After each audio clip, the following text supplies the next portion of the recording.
Este tema es importante porque es es la primera causa de consulta, no solamente en la especialidad de cardiología y medicina interna, sino también con el médico general en cuanto a enfermedades cardiovasculares se refiere.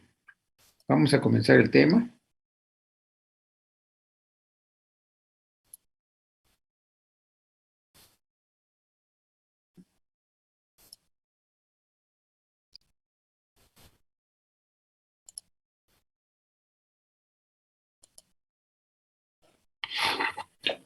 Aquí tenemos una definición, la que es mundialmente aceptada por las principales guías y asociaciones de cardiología del mundo, la europea,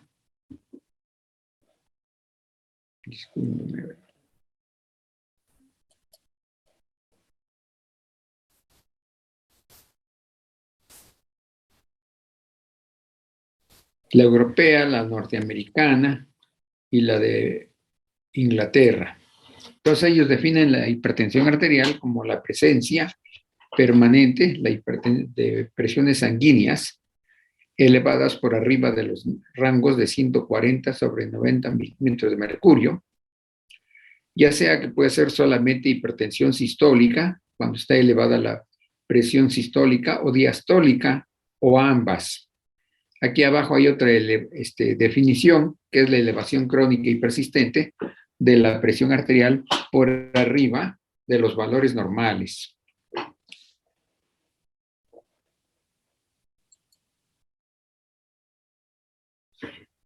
Esta clasificación se refiere a los grados de severidad de la hipertensión arterial. Esta clasificación es bastante sencilla, muy práctica para utilizarla de manera clínica porque es fácil de recordar. Es la clasificación por la octava junta, ¿verdad?, de hipertensión arterial para prevenir, tratar hipertensión arterial. Vean ustedes cómo ahora los valores de presión sanguínea normal son por debajo de 120 y 80 milímetros de mercurio, sistólica y diastólica. Recuerden que generalmente la idea es de que la presión sanguínea normal es de 120-80, ¿no? Ahora ya se han optado por nuevos límites debido a que incluso a valores tan bajos como de 120-80, aunque en menor porcentaje, los humanos siguen presentando complicaciones subsecuentes a la elevación de la presión sanguínea. Entonces, lo normal es menos de 120 milímetros de mercurio y menos de 80 milímetros de mercurio de presión diastólica. Hay una fase limítrofe, es decir, el límite entre lo normal y la verdadera hipertensión. A esto se le conoce como la etapa de prehipertensión. Disculpe, si me están escuchando, ¿verdad? ¿Sí está abierto mi micrófono? Sí, doctor. Bien. Esta zona de prehipertensión, la sistólica va de 120 a 139 milímetros de mercurio y la diastólica de 80 a 89. Tenemos el estadio 1 o la fase 1 de hipertensión arterial, que va de 140 a 159 la sistólica y la diastólica de 90 a 99. El estado 2 es de 160 o más y la diastólica de 100 o más. A diferencia de las clasificaciones que vamos a ver adelante, esta me parece bastante práctica para utilizarla nosotros como clínicos en el tratamiento de la hipertensión arterial, porque vamos a ver que de todas maneras, pues prácticamente son lo mismo. Vean, óptima o normal, de acuerdo con las guías europeas de clasificación de la Sociedad de Hipertensión Arterial, es menos de 120 milímetros de mercurio en la sistólica y menos de 80 en la diastólica. Y vean cómo la zona de prehipertensión o limítrofe, ellos la clasifican en dos etapas. En presión normal, que está entre 120 a 129, y la diastólica entre 80 y 84. Normal alta, o sea, de todas maneras está dentro de límites normales para esta asociación, de 130 a 139 la sistólica y de 85 a 89. Como ven, esta clasificación está un poquito más desarrollada más difícil de recordar. Y vean ustedes, la etapa 1 va de 140 a 159, lo mismo que la clasificación anterior de la octava junta. Vean, de 140 a 149 la etapa 1 y la diastólica de 90 a 99. Vamos a regresar a la nueva y vean también de 90 a 99 la diastólica. Aquí, a diferencia que tienen una etapa más, que es la número 3, pero la segunda etapa va de 160 a 179 de sistólica y aquí tienen las cifras de la presión diastólica. La etapa 3 se refiere a una presión mayor a 180 milímetros de mercurio de sistólica y la diastólica mayor a 110. Eso es. Pero la hipertensión sistólica aislada es aquella en que la presión sistólica se eleva, es la única que se eleva por arriba de 140 milímetros de mercurio y la diastólica se conserva en menos de 90 milímetros de mercurio. Este tipo de hipertensión sistólica pura es característica principalmente de las personas de la tercera edad. Aquí vamos a revisar otra clasificación. Vean ustedes, esta es de las guías americanas de hipertensión arterial. Normal, menos de 120, igual que las otras dos, menos de 80, igual que las dos anteriores. Aquí ya consideran elevada a 120 a 129, son un poquito más rígidos, más estrictos en cuanto a los valores normales. El estado 1, de 130 a 139 y de 80 a 89. La etapa 2, que es una presión bastante alta, 140 o mayor, o de diastólica 90 o más. Y ellos definen la crisis hipertensiva, es decir, la hipertensión severa, la hipertensión descontrolada de manera importante, cuando la sistólica es de 180 o más y la diastólica es de 120 o más. Aquí voy a mencionarles que no es lo mismo la crisis hipertensiva que la emergencia hipertensiva. En la crisis hipertensiva solamente se refieren a los pacientes que tienen estas elevaciones de la presión sanguínea o mayores, pero no hay complicaciones agudas a órganos blancos. Los órganos blancos son los órganos que sufren directamente las complicaciones de la hipertensión arterial.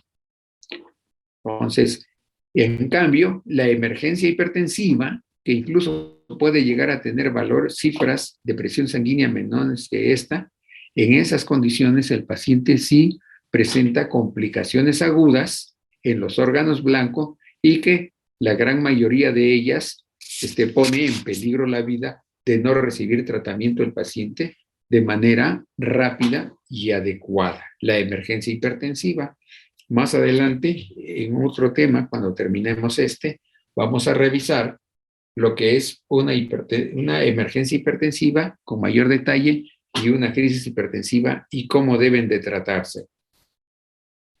Otra clasificación de la hipertensión arterial primaria o idiopática, entre comillas idiopática, porque ahora ya se sabe que la hipertensión arterial sistémica es multifactorial. Entonces, la etiología es que la primaria es la más frecuente, 95% o más, y estos son los límites de edad en los que este tipo de hipertensión arterial se presenta con mayor frecuencia. La secundaria es mucho menos frecuente y se llama así porque cuando hay elevación de la presión arterial, ¿verdad? En estas circunstancias, pues es consecuencia, es secundaria de una enfermedad sistémica que dentro del cuadro clínico, dentro de la constelación de signos y síntomas de la enfermedad, acompaña la elevación continua de la presión sanguínea. Estas son las causas más frecuentes, no las únicas, de hipertensión arterial secundaria. Vean aquí, cuando hay enfermedades renales, ya sea del tejido parenquimatoso o de las arterias renales, puede haber elevación de la hipertensión arterial, como por ejemplo, aquí en la parenquimatosa, la glomerulonefritis aguda o la glomerulonefritis crónica.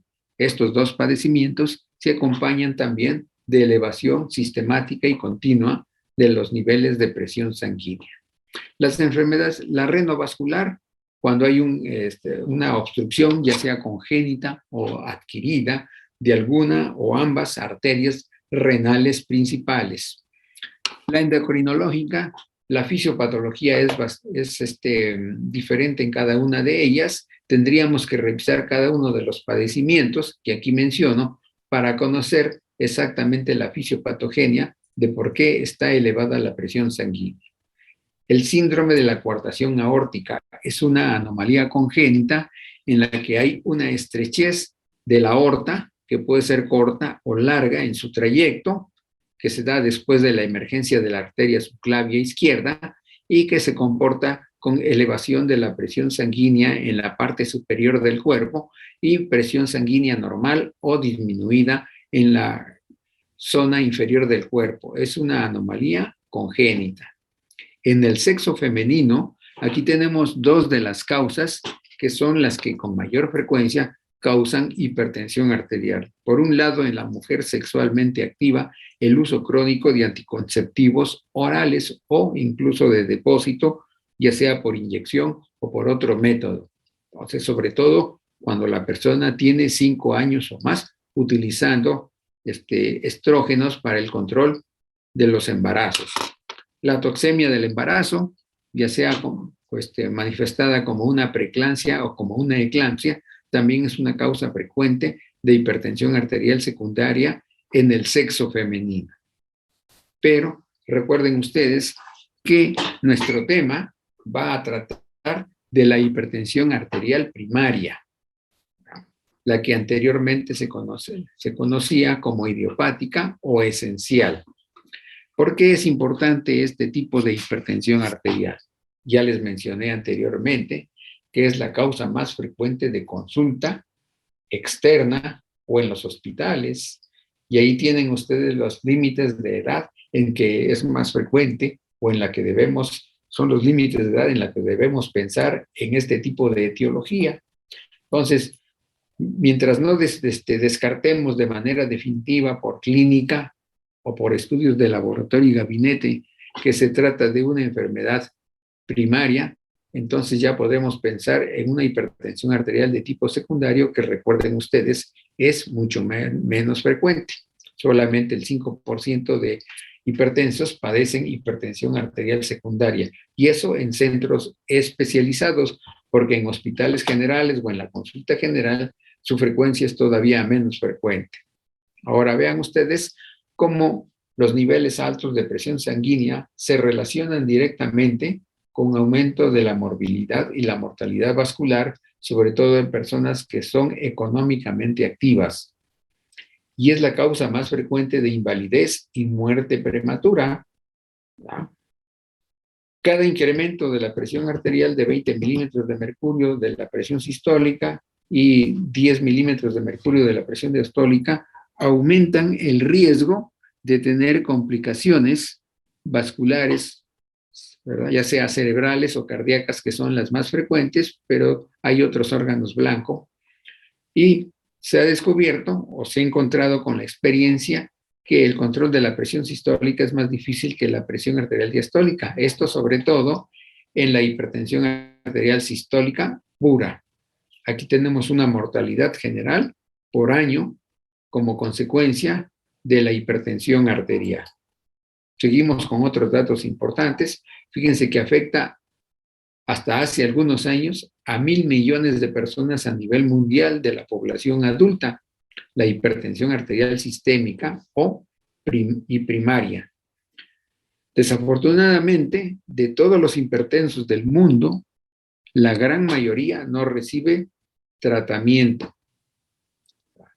3 millones de personas mueren cada año por complicaciones directas de este problema. Y su frecuencia va aumentando conforme vamos avanzando en los años, en la edad. Desafortunadamente, los negritos son los que tienen mayor frecuencia de hipertensión arterial de todas las razas de la humanidad. Y algo bastante lamentable, a pesar de que ahora conocemos más de la fisiopatogenia, contamos con mejores medicamentos para el control de la presión sanguínea, el tratamiento ha sido subóptimo en una gran parte de la población hipertensa que recibe tratamiento. Recuerden que el 70% no recibe tratamiento porque no han sido diagnosticados o porque aunque han sido diagnosticados, la persona se niega a recibir medicamentos. Y de todos estos, de los que sí son diagnosticados con hipertensión arterial y están bajo tratamiento farmacológico y no farmacológico, pues solamente el 30% o un poquito más de ellos alcanzan la meta terapéutica, que es disminuir los niveles de presión sanguínea por debajo de los valores de 140 y 90 milímetros de mercurio. Vamos a comenzar con algunos aspectos fisiológicos y fisiopatogénicos de la hipertensión arterial. La presión arterial está regulada por 3 factores muy importantes. En primer lugar, el gasto cardíaco. Recuerden ustedes que el gasto cardíaco es la cantidad de sangre que impulsa el corazón durante 1 minuto. Y luego el segundo factor son la vasomoción que se presenta en las arteriolas y entonces tienen que ver las resistencias vasculares, ¿verdad?, periféricas. Y por último, el volumen circulante. Esos son los 3 factores que regulan e influyen directamente en los niveles de presión arterial sanguínea. Cualquiera de ellos que incremente de manera anormal puede elevar la presión sanguínea, ya sea temporalmente o de manera permanente. Y si alguno de ellos disminuye también por debajo de niveles normales, la presión sanguínea también va a disminuir. Entonces, estos 3 determinantes, estos 3 factores, ¿verdad?, están regulados o sufren influencia por parte del sistema neuroendocrino, del sistema nervioso simpático y del de renina, angiotensina, aldosterona. También recuerden ustedes el endotelio, que antes se consideraba una monocapa de células inerte y que solamente servía para contener, eso es lo que se creía, servía para contener la sangre dentro de los vasos, ya es considerado actualmente como uno de los órganos más grandes e importantes del cuerpo humano, ya que él es el encargado de sintetizar y liberar sustancias vasoconstrictoras y vasodilatadoras. Entonces, en los individuos sanos, en aquellos que no padecen hipertensión arterial, hay un equilibrio con predominio de las sustancias vasodilatadoras en cuanto a la producción y acción de estas sustancias entre las vasoconstrictoras y las vasodilatadoras. También influye en qué estado se encuentra el funcionamiento de los riñones. Si el corazón está contrayéndose con la fuerza, con la sinergia necesaria para mantener uno de los factores que es el gasto cardíaco y además de la estructura, no solamente anatómica, sino funcional de las arterias, ¿verdad? Y que son las que van a dar origen y van a manipular o manejar las resistencias vasculares periféricas de acuerdo de que si hay vasodilatación o vasoconstricción de ese lecho vascular. Y finalmente el volumen circulante, pues que depende bastante de la cantidad de sangre que circula por el sistema circulatorio y además de cómo están manejando esa volemia los riñones. Entonces, en la mayoría de los pacientes de hipertensión arterial primaria, se caracteriza porque generalmente el gasto cardíaco es normal y lo que predomina es una elevación de las resistencias periféricas, por lo menos durante las etapas iniciales. Ahora, en cuanto al adulto mayor, la fisiopatología consiste en que se incrementa la rigidez de las arterias, de la aorta y de los grandes vasos de distribución que de ella emergen, y las paredes arteriales pues pierden su elasticidad para regular, ¿verdad?, el impulso sistólico que envía a la columna sanguínea a estas arterias, y la vasodilatación debido a las fibras elásticas, las cuales son bastante ricas, la capa media de este tipo de arterias, para poderse vasodilatar y regular la presión sanguínea dentro del sistema circulatorio. Aquí tenemos otros datos más acerca de la fisiopatología de la hipertensión arterial.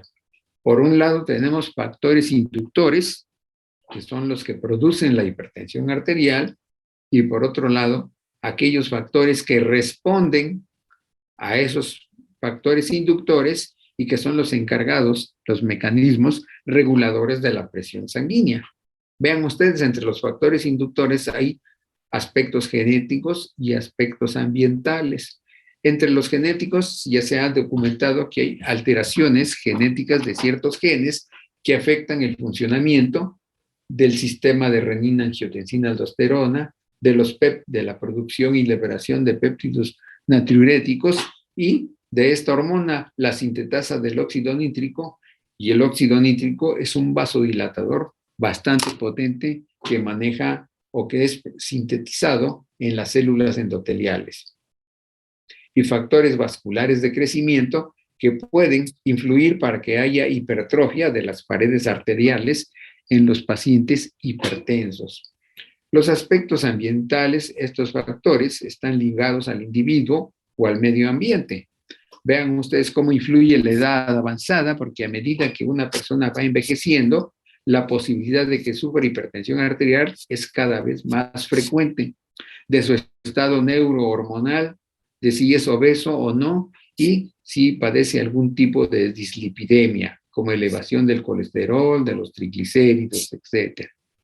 En cuanto al medio ambiente se refiere, hay factores alimentarios, hay gente que come cantidades muy grandes de sal, aspectos psicosociales, ya que el aspecto del psique también interviene de manera importante si la persona sufre estrés crónico, ¿verdad? Por diferentes factores ambientales, como por ejemplo la falta de trabajo, enfermedad grave y crónica en algún familiar, etcétera. Si es una persona sedentaria o hace ejercicio rutinariamente, y del nivel sociocultural. Factores efectores, los mecanismos vasculares, el riñón, que ya mencionamos que es el encargado de manejar la volemia, el sistema nervioso simpático y trastornos metabólicos.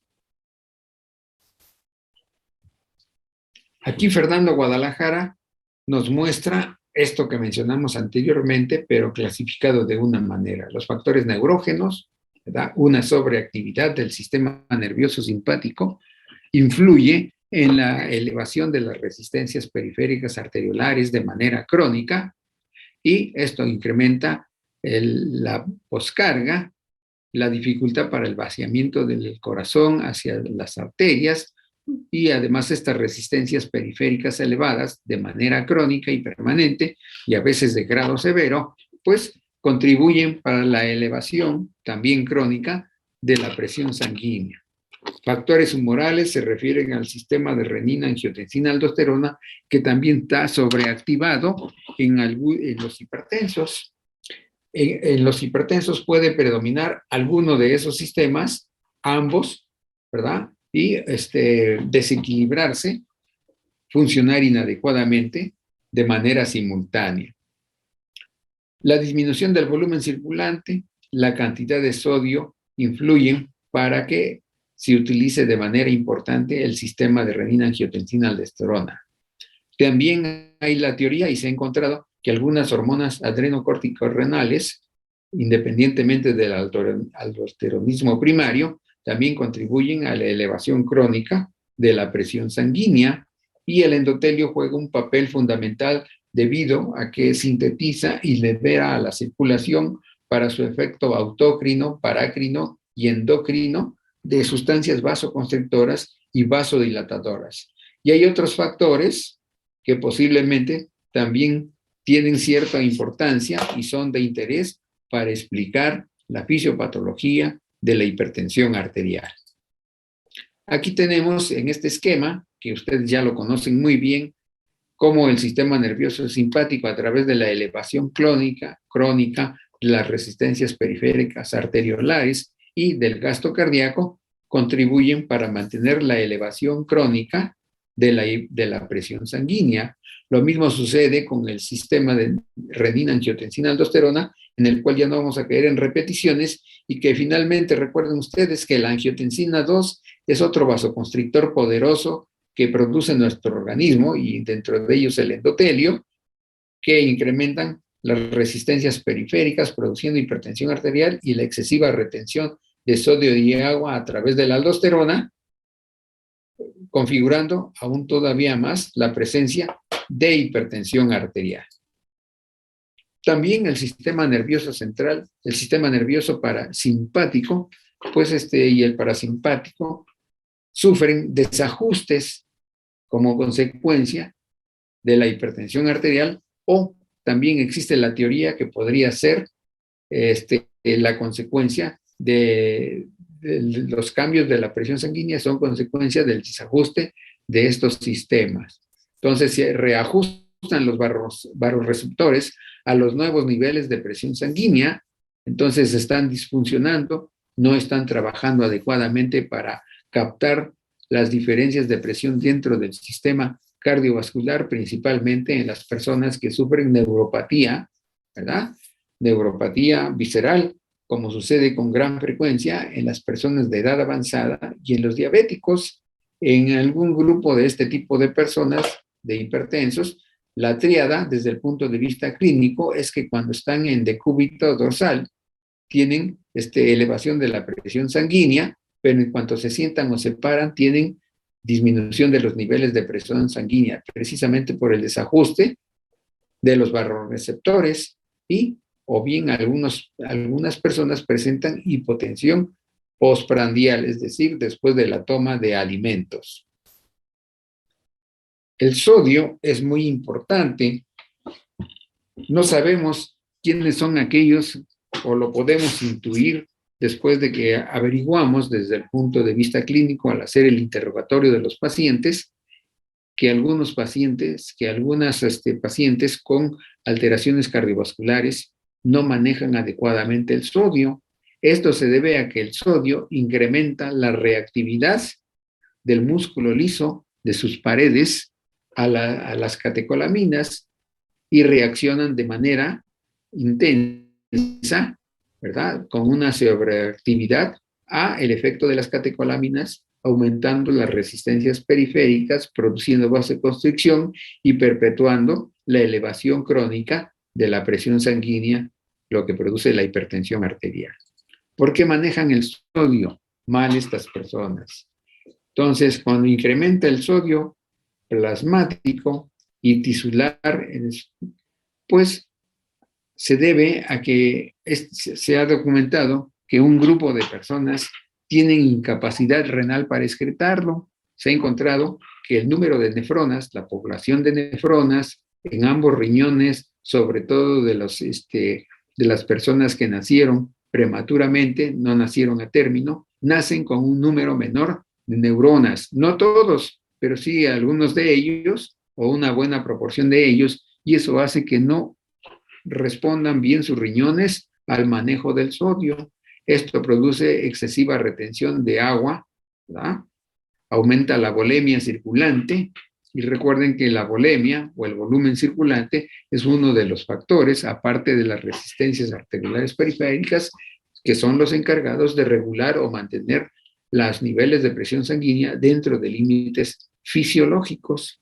Entonces, junto con la vasoconstricción, esto contribuye a que el riñón esté recibiendo demasiado volumen circulante a través de la arteriola aferente y reciba el efecto de las catecolaminas. Entonces, para defenderse de esta hiperfiltración, entonces hay vasoconstricción de la arteriola aferente, lo cual hace que disminuya la perfusión de la arteriola aferente. Es uno de los estímulos para que se libere en grandes cantidades renina por los riñones. Ya conocen ustedes la cadena metabólica de renina, angiotensina, aldosterona, que al final de cuentas termina con una elevación importante de las resistencias periféricas arteriolares, de la excesiva producción de angiotensina 2, que contribuye a la elevación de la presión sanguínea.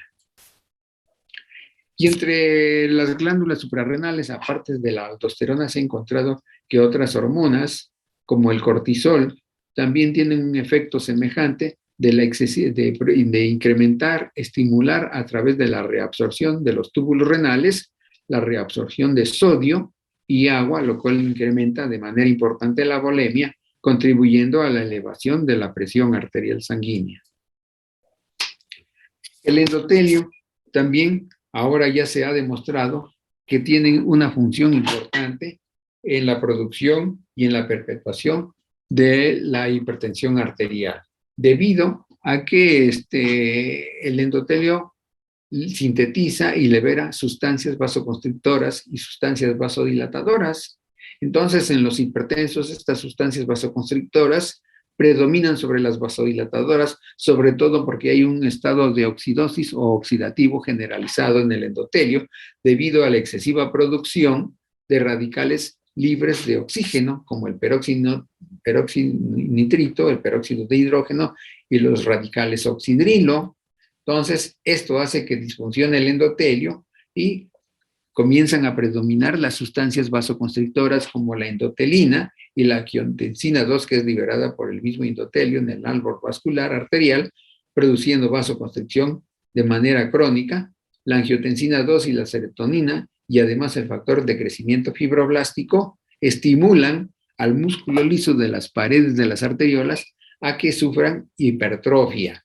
Esta hipertrofia disminuye aún más el diámetro transversal interno de las arteriolas, incrementando la presión sanguínea, que en etapas iniciales es funcional, pero que en etapas posteriores, al haber el depósito de fibras de colágeno en el intersticio del músculo liso, esta hipertrofia ya es irreversible, haciendo más difícil el control de la presión sanguínea. Bien. Con esto terminamos esta clase. Les deseo que pasen un buen fin de semana y continuamos con el tema el lunes. Que tengan muy buenas tardes. Hasta luego. Gracias, doctor. Igualmente. Buenas tardes.